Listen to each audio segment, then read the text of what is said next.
As spring turned the corner into summer, the rain stopped and the grain began to suffer for lack of moisture. Every morning, Manly looked anxiously for signs of rain, and seeing none, went on about his work.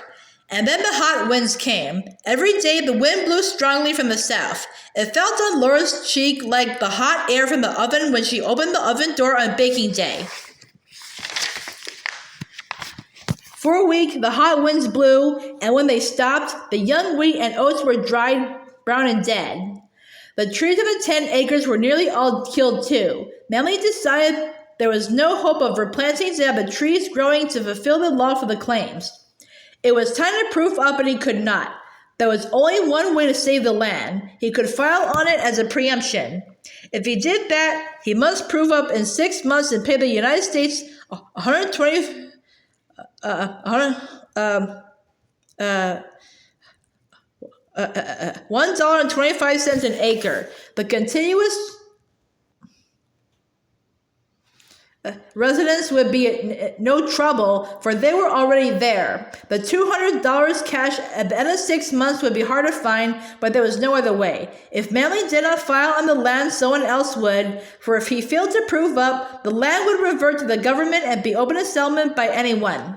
So Manly preempted the land. There was one advantage. Manly did not have to work among the trees anymore. Here and there, one had survived, and those Manly mulched with manure and straw from the barn. The mulching would help to keep the land moist underneath and so help the trees to live. The cottonwood tree before Laura's pantry window, being north of the house, had been protected from the full force of the hot winds and from the sun. It was growing in spite of the drought. Laura loved all its green branches that waved just the other side of the glass as she prepared food on the broad shelf before the window and washed the dishes there.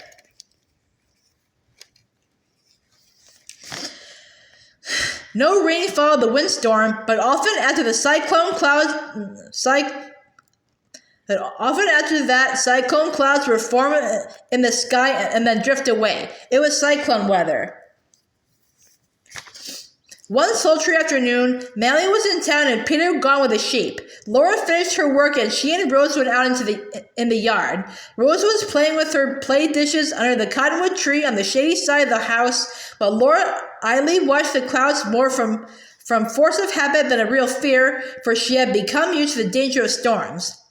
The wind had been from the south strongly in the morning, but had died down.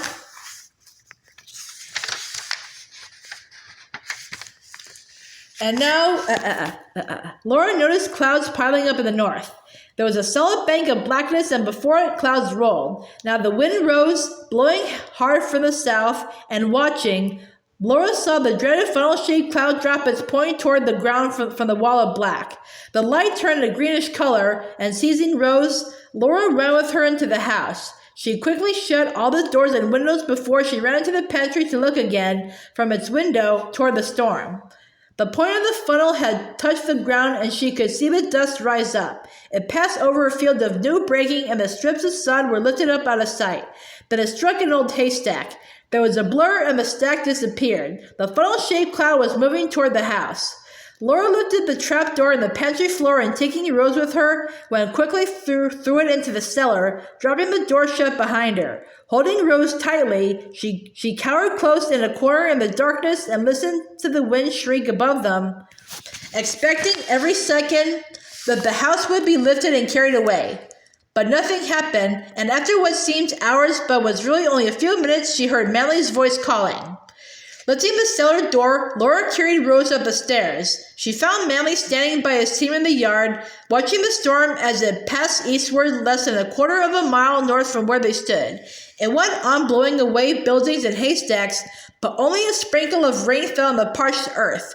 Manly, in town, had seen the storm cloud and hurried home so that Laura and Rose should not be alone. There were no more cyclones, but the weather continued hot and dry, and August the 5th was especially warm. In the afternoon, Manly sent Peter to bring Laura's ma, and at 4 o'clock he sent Peter again to town, this time on his running pony for the doctor. But their son was born before the doctor could get there. Laura was proud of the baby, but strangely,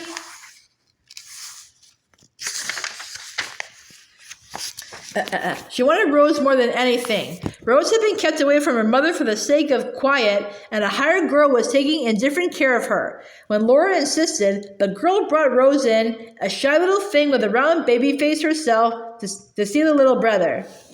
After that, Laura rested easily and soon could take an interest in the sounds from outside, knowing well from them what was going on. One day, Peter came to the bedroom door to bid her good morning. He had stuck a long feather in his hatband, and as it nodded above his good-natured face, he looked so comical that Laura had to laugh. Then she heard him talking to his pony and calling his dog and knew he was taking the sheep out. He was singing, "Oh my, but ain't she handsome?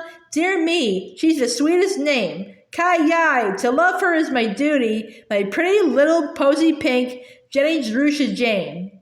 And Peter and the sheep were gone until night. Then she heard Rose playing with the pet lambs.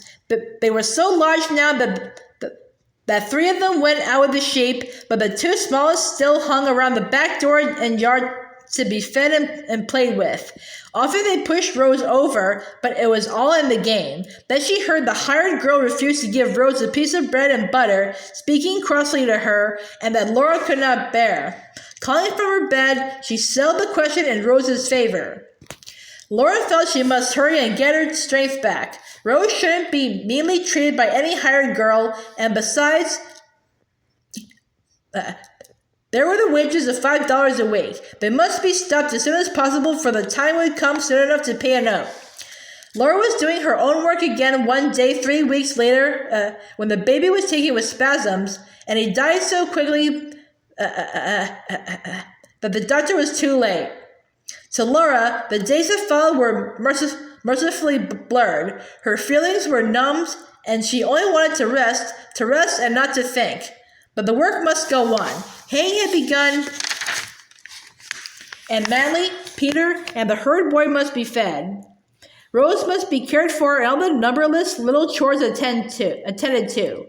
The hay was going to be short of what was needed, for it had been so dry that even the wild prairie grass had not grown well. There were more sheep and cattle and horses to feed, so there must be more hay instead of less. Manly and Peter were putting up hay on some land 2 miles away a week later. Laura started the fire for supper in the kitchen stove. The summer field was old, tough, long, soft hay, and Manly had brought an armful into the kitchen and put it down near the stove. After lighting the fire and putting the tea kettle on, Laura went back into the other part of the house, shutting the kitchen door. When she opened it again, a few minutes later, the whole inside of the kitchen was ablaze, the ceiling, the hay, and the floor underneath and wall behind. As usual, a strong wind was blowing from the south, and by the time the neighbors arrived to help, the whole house was in flames. Manly and Peter had seen the fire and come on the run with a team and the load of hay. Laura had thrown 1 bucket of water on the fire in the hay, and then, knowing she was not strong enough to work the pump for more water, taking the little deed box from the bedroom and Rose by the hand, she ran out and dropped on the ground in the little half-circle drive before the house. Burying her face on her knees, she screamed and sobs, saying over and over, "Oh, what will Manly say to me?" And there, Manly found her and Rose, just as the house roof was falling in. The neighbors had done what they could, but the fire was so fierce that they were unable to go into the house. Mr. Sheldon had gone in through the pantry window and thrown all the dishes out through it toward the trunk of the little cottonwood tree, so the silver wedding knives and forks and spoons rolled up in their wrappers had survived. Nothing else had been saved from the fire except the deed box, a few work clothes, 3 sauce dishes from the first Christmas dishes, and the oval glass bread plate around the margin of which were the words, "Give us this day our daily bread."